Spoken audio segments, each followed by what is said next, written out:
It sounds like, Someone will like put this out of context. I don't even want to charge into that if I'm being honest. I'm coming to hit him behind over here. All right, Are I'll we do it gonna in that give case. this up? Okay, no. Nope, not in that case. Not if Wynn's gonna hit him from behind. Let's go. Yeet. I can't believe I got away. Oh my goodness. The epic set is ridiculous. A tanky damage dealer with disruption and lifesteal through its passive. There's a lot to love with Nodachi. In this guide today, I'll be going over skills, attributes, gear, and units I use. Won't be touching really on any animation canceling or anything like that, so this is more aimed towards newer players. So, without further ado, before we get into the skills of Nodachi, we kind of have to talk about the passive, which all the skills are kind of based around, which is bloodlusting and bloodbathing. Every Nodachi skill generates bloodlust stacks, including the dismount when you connect with a target or just use the skill. So Bloodlust gives you life drain and damage reduction per stack. It stacks up to 4 times until being converted into, on the 5th stack, it'll be converted into blood bathing. While you're blood bathing, you get 30% life drain, 25% damage reduction, and 15% movement speed for 8 seconds. While you're blood bathing, you can continue stacking more stacks of Bloodlust. So stack generation is incredibly important. And getting more life drain and damage reduction. On top of that, every skill, except for the self-buffing skills for Nodachi, grant additional stats or buffs while you're bloodbathing. So, for example, Samurai's March, you get more armor pen and block break effect. Fearless and Steadfast gives you CC immunity.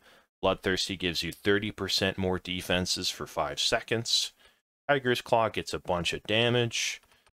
Avalanche and Dragon's Leap both give you 4 seconds of CC immunity, which is pretty ridiculous. Alright, let's get into skills. All of the Nodachi skills are usable, some of them more than others. I'll put a tier list up for you guys. It's the strongest skill in the Nodachi arsenal, in my opinion, and what sets good Nodachis apart from great Nodachis apart from good ones, is Bloodthirsty. This is your escape. This is your skill with most reach. It's a knockdown. It grants you blood, gives you a stack of bloodlust. It's a huge defensive steroid when used properly.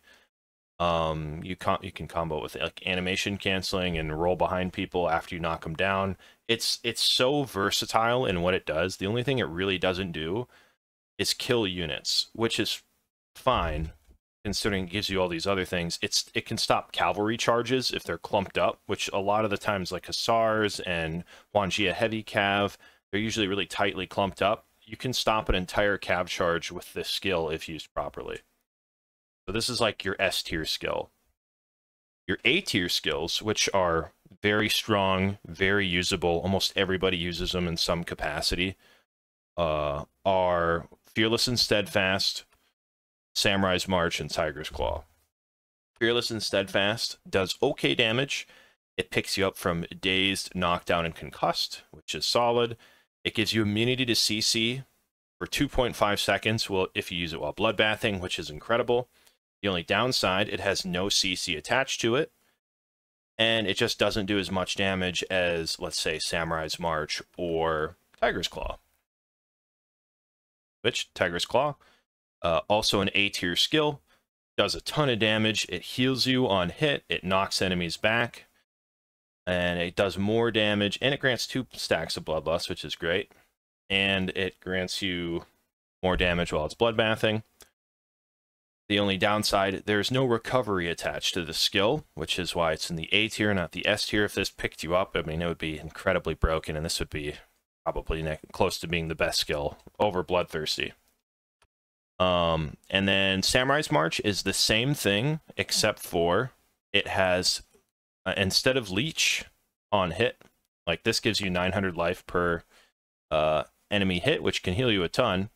This one gives you a knockdown and more armor pen when you're bloodbathing, which is nice, and sends soldiers flying is kind of like a knockback, and it doesn't actually knock back enemy heroes, it knocks them down. So Samurai's March, if you combo this with your dismount, Bloodthirsty, Samurai's March, you can keep somebody on the ground, especially if you're using Blood Oath permanently. They just can't get up. There's nothing, like a short sword will not get up if you have Bloodthirsty, dismount, Blood Oath, and Samurai's March. You can just knock them down like 5-6 times in a row, and I mean, they'll pop iron sides, but that's it. And maybe try to ult, but if you're proper stack management, them ulting you doesn't do anything. So yeah. Another A tier skill, takes a bit to learn. It also has more reach than Tiger's Claw. So if you want to focus on killing heroes more, maybe pick up Samurai's March over Tiger's Claw. B tier skills, I'd say the only one in here is Blood Oath. This is, in my opinion, better than Monstrous Blade because it gives you more damage. It resets your Fearless and Steadfast, all of your non-Paragon skills. Except for it doesn't reset Monster Blade, I don't think. They removed that. Yeah, so it resets your non-Paragon skills except for Monster's Blade. So, this is great. 20% damage for 9 seconds. Really long time. Good skill. A lot of people, myself included, usually play like this. But, yeah, currently I'm doing this because the Ruin for this season is incredible. This is... Yeah. Anyways, we'll get into that in a moment. Alright, D tier skill. Worst skill in the Nodachi lineup. Monster's Blade. Gives you life drain and crit value. It doesn't give you a reset for your skills, and the reason why that is so important, this gives you more stack generation potential, which is super important for Nodachi. This just... Crit value is okay. Depending on the runes available in this season, you can get up to like 30% crit chance or 50% crit chance on hit, which is decent. It's actually pretty good. But it's just, I don't know. I'm not super attractive for me. And the life drain effect is nice if you have this skill gets much better if you have very, very, very good gear. So, like, the Epic set, for example, gives you CC immunity while you're attacking targets. And you combo that with Monster's Blade, and suddenly, if it's not Iron Reapers, you can't kill you unless you're you miss your stack management. You can't be knocked down, you can't be choked, you can't be picked up and ran off with while you're base attacking. So it's like, yeah, you can just tank like a whole Wu-Wei stack, Men-at-Arms, whatever. It's so stupid. Alright, so this is the C tier skill. And then the ultimates are niche, but Avalanche is better than Dragon's Leap, no matter baseline. If there's no ruin supporting it, Avalanche is just a better skill than Dragon's Leap. The charge up takes too long, it doesn't do enough damage, and the knockdown is okay, but it's just, I don't know. This skill is not good unless there's a ruin to kind of support it, which this season there is. Avalanche is okay. You can generate, the big bonus of this skill is you generate stack per hit. So you push this button, you're near a couple enemies, you instantly bloodbath, and you can just, when this skill is done, you are bloodbathing for 8 seconds. So it's really, really good for that. Outside of that, you know, not amazing. Okay, so that's the skill overview. I'm going to talk about the skills I use now. And right now I run Bloodthirsty, Fearless and Steadfast, Monster's Blade, and Dragon's Leap. Dragon's Leap has a ruin this season. Makes it instant and gives you a buff and refreshes the skill cooldowns of all your non-Paragon skills. So this is insane. That's why we're using Dragon's Leap right now. Otherwise, I would be doing something like this. Or Samurai's March. Or I don't know. Some other skill combination. I guess it depends on how I feel. Yeah, you get the point though. So why am I doing this? Monster's Blade and Dragon Sleep. So Monster's Blade typically isn't amazing unless you have good gear, which I have 2600 slashing damage and 1600 pen, whatever. But slashing damage, I'm capable of tanking cav charges head on with this. Wu Wei, men-at-arms, if I dismount properly and then ult into them, I can tank the entire men-at-arms charge and then full heal off of it. This skill, when you have the right gear, is the reason why this class is so obnoxious, because you're able to instantly fully heal off of 1 or 2 models. So, and then I run Fearless and Steadfast because this is my crutch. It's hard to play without CC immunity for me, so I like running this. And Bloodthirsty. Why don't I run Tiger's Claw or Samurai's March or some other skills? Just like you could slot in Tiger's Claw, and I was actually doing this earlier, but the survivability provided by Monster's Blade for me is too hard to pass up on, especially with my playstyle where I like to frontline in front of my troops. Like I like to play Halbs, and I'll sit in front of them and I'll tank all the Wu Wei or the Sunward Failings or Iron Reapers or whatever it is, and I'll tank all that damage and keep my unit alive with this skill. Like, I don't need to necessarily do all of the damage. I have a unit directly behind me providing that. So, if you weren't playing around your units as much, let's say you're diving ranged or something like that, and maybe you drop one of these skills or even, you know, Dragon's Leap, and you can pick up Tiger's Claw or something. It's all preference, really. I tried dropping Bloodthirsty for Tiger's Claw, and it felt a little weird. So it's all right. So that's skills, though, for the most part. Hopefully this was pretty, you know, you got a decent understanding. Your skills kind of dictate your play style. If you want to go for more focusing on hero killing, you might want to pick up Samurai's March. If you want to occupy a lot of attention from people and fight units more, maybe try Tiger's Claw, because it's great for that. It gives you a heal as well. You know, as long as you understand that the skills kind of have a play style that they're more associated with, minus Bloodthirsty, because this skill is amazing. Yeah. Let's get into attributes. And here, it's pretty important. A lot of people get this wrong with Nodachi. And it's pretty important because your gear, this is the most gear dependent class in the game by far. You could argue that look, even there's nothing comes close. If you have bad gear, you cannot survive enough damage and leech enough damage to sustain a fight properly. You need very good gear to make this class feel good and play well, in my opinion. You just can't. You're not capable of doing things that other people with slightly better gear are capable of. I have 2600 slashing damage. I put all my points into strength currently because I found that this helps the most for killing Wu Wei and Sunward Failings. They don't have a lot of slashing damage reduction or slashing resistance. And these are the most common units that I run into, and stacking strength is a great way to deal with them. Other ways